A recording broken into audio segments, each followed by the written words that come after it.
As promised, the Office of the Ombudsman has filed plunder charges against Senator Rodante Marcoleta and three of his campaign contributors. Let's bring in mobile journalist Arles de los Santos. Arles, what's the latest from your end? Diego, sa ngayon ay naghihintay tayo kung ano na nga ba ang magiging sunod na hakbang ng Sandigan Bayan matapos kang maisampa ang kasong plunder laban kay Senador Rodante Marcoleta kaugnay ng umano'y pagtanggap niya ng 75 million pesos na campaign donations para sa halalan 2025. Pero ayon sa Ombudsman ay hindi ito dineklara ni Marcoleta sa kanyang Statement of Assets, Liabilities and Net Worth o SALED maging sa Statement of Contributions and Expenditures para sa kanya namang pagtakbo bilang pagkasenador noong 2025. Diego, at least based observation sa mga nagdaan na may sinampang kaso dito sa Sandigan Bayan within 24 to 48 hours ay posibleng ma-issuehan na ng warrant of arrest si Senador Rodante Marcoleta. At para sa kaalaman ng publiko, na-unavailable po ang kasong plunder na isinampa kay Marcoleta at tatlo niya pang kapwa-akusado. Okay, sinabi mo 24 to 48 hours based on your experience before a warrant of arrest is issued. Ngayon, Arles, today is Friday.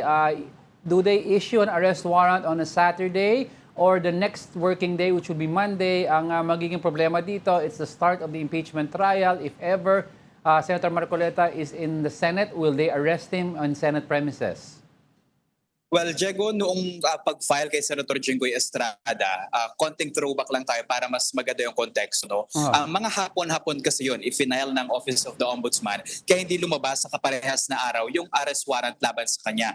Nagtagal ng 24 hours, so doon na-issue na yung arrest warrant no, bago magtanghali. So ngayon kay Marcoleta na maaga-aga, mga alas 10 ito na i-file, inaasahan na madadakit ito agad. No? And kanina, na-raffle na rin agad ito. Yung plunder case ay na-assign sa 3rd Division ng Sandigan Bayan habang yung isa pa nilang count ng violation ng Presidential Decree number 46, yun yung nagpabawal na tumanggap ang sinumang empleyado o opisyal ng pamahalaan na tumanggap ng regalo ay na-raffle naman sa iba pang mga division ng Sandigan Bayan, no? 1st, 4th, and 2nd Division. No? So inaasahan natin na mauupuan ito ng mga hukuma ng Sandigan Bayan at magbibigay ng resolusyon kung agad na gabang ilalabas yung arrest warrant laban sa kanya. Kung posible nga ba na maaresto si Marcoleta on a Saturday, that is still possible, Diego. No? Dahil as we confirmed with the Sandigan Bayan ay nag-ooperate sila ng skeletal operation tuwing Saturday. No? At may mga pagkakataon na nag-extend naman yung court para, kunwari, ma-issue si Marcoleta ng arrest warrant ngayon, they can extend up until 6 or 7 p.m. Kay Jinggoy, umabot tayo ng 8 p.m. just to wait for him to face here, no? And makunan siya ng mugshot and ma-profile and all of that.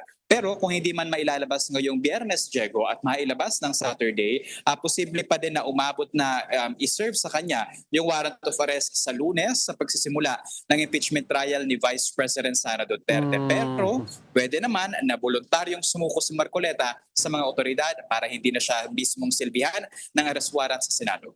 Alright, have you seen a copy of the complaint or meron na ba tayong kopya nito? I want to ask kasi sino pa ang nakalagay sa charge sheet?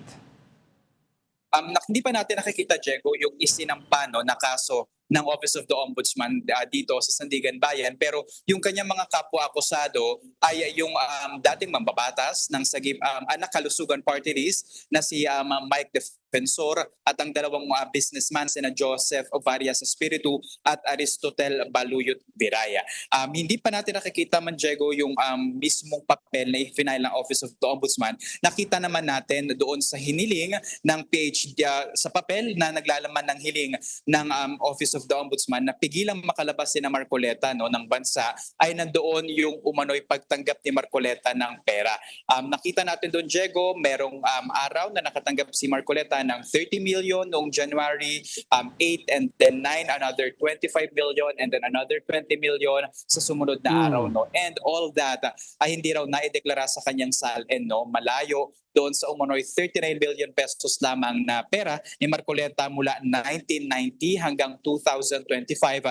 At syempre, no, kung sinasabi man daw ni Marcoleta na utang na loob yung kapalit ng pagbibigay sa kanya, no, ayan ang sinasabi ng Office of the Ombudsman na panahon kung saan nagkakaroon ng problema dahil Ang sino man daw na mambabatas o opisyal at empleyado ng pamahalaan ay hindi dapat tumatanggap ng anumang mga regalo mula sa publiko kahit ito ay private fund. No? Dahilan nga para maisampa ang plunder case laban kay Marcoleta. Alright, sino abogado ni Senator Marcoleta at kanila former Congressman Defensor? Wala pa, Diego. Hihintayin pa natin yan. At least ang latest ay na-raffle na ito. At kapag nag-file, pag nag-start naman na, no, na labasan ng warrant of arrest, ay agad nating makukumpirma kung sino nga yung ipapasok na or if-filled na abogado ni Marcoleta. And syempre, yung mga posibleng motion na ihain ni Marcoleta, bago dumating ang pagdating ng warrant of arrest sa kanya and sa pagbulong ng pre-trial at arraignment laban sa kanya. Ay, quickly lang, Arlie, sorry, before I let you go, we have to clear this up kasi important dito, no? Yung suspension of duties as a senator, will this be automatic or magkakaroon pa ng separate hearing ang Sandigang Bayan with regard to that? Kasi I remember kay Senator Jinggoy, yung suspension of duties came way after the arrest.